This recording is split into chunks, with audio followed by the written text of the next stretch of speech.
began life at the end of 2005 when I was invited by a man called José Junior, who's become well known as a social entrepreneur in Brazil, who became a friend of mine when I was working at Amnesty International on the Brazil desk.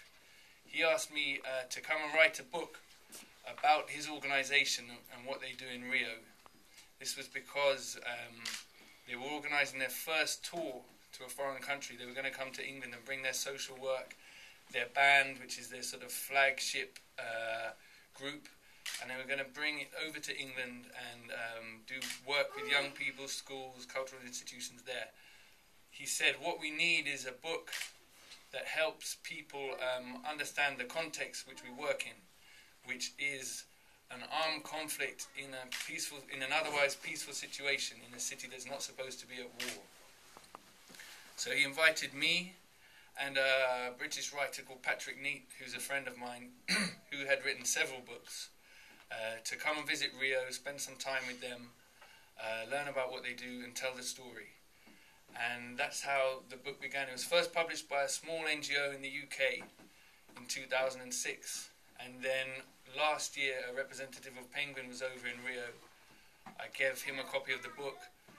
They liked the book and decided to publish it here in the USA with a sort of postscript that brings the book up to 2009. So it sort of brings the story full circle.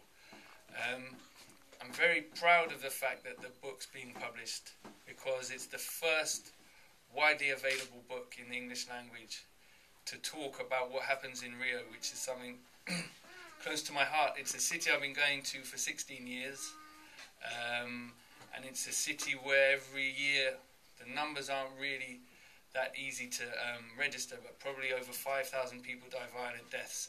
The police alone kill more than 1,000 people each year in Rio, which is averages at about 3 a day. So it's a very complex situation. It's a situation where the armed conflict is about social marginalization and oppression of people who live in favelas, which are the city's shanty towns, where actually in the whole metropolitan area there are probably about 1,000 favelas, and nearly all of them are controlled by different armed groups.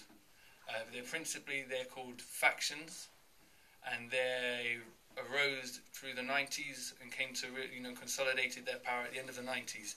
These drug factions, there are three main ones: the Red Command, the Friends of Friends, and the Third Command.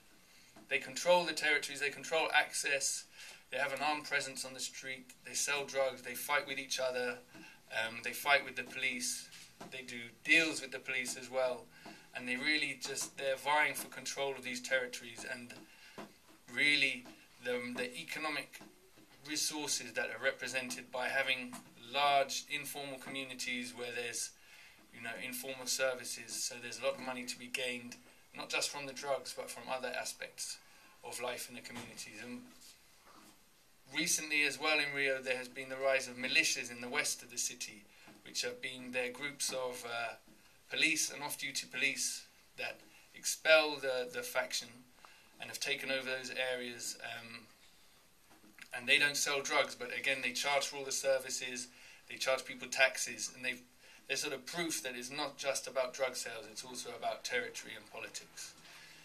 In the middle of all this you have Afro Reggae, which are an NGO which have gained us a prominent position in the city through what they do. They work principally with culture, where they use culture as an instrument to bring young people in, to give them an alternative reference, because the power of the drug traffickers in these communities is, you can't underestimate it. The kids grow up all their lives, they see their friends becoming very powerful, carrying machine guns, being able to say whether someone lives or dies.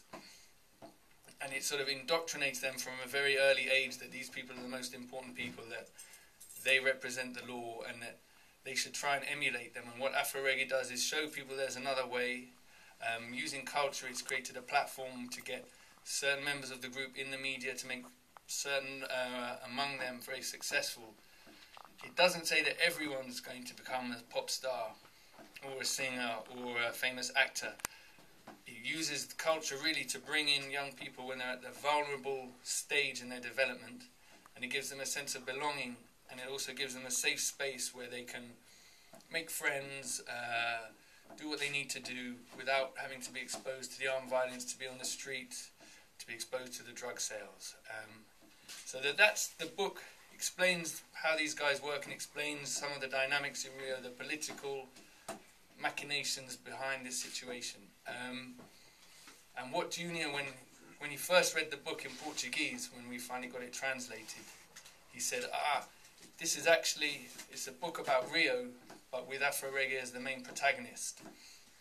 So it's a book about two things really. It's a book about Rio, explaining what happens, bringing that to the world, which is and I'd say now it's an important time because in the next 6 years Rio is going to be hosting the world's two largest and most popular sporting events, the Soccer World Cup and then the Olympics. So that's one important aspect of the book. And then the other is more universal, and it's about a group of people working in different circumstances who, with very little support, have decided, right, we're going to do something to change our immediate situation. And that's sort of had a ripple effect within the communities they work in. It's a story that people relate to and like. And in that way, they've become a reference for other groups around the world. And I've travelled with Afro Reggae. I've been with the band in London, in Liverpool. I've worked with them. I've been to Germany with them, and I've also been to Colombia.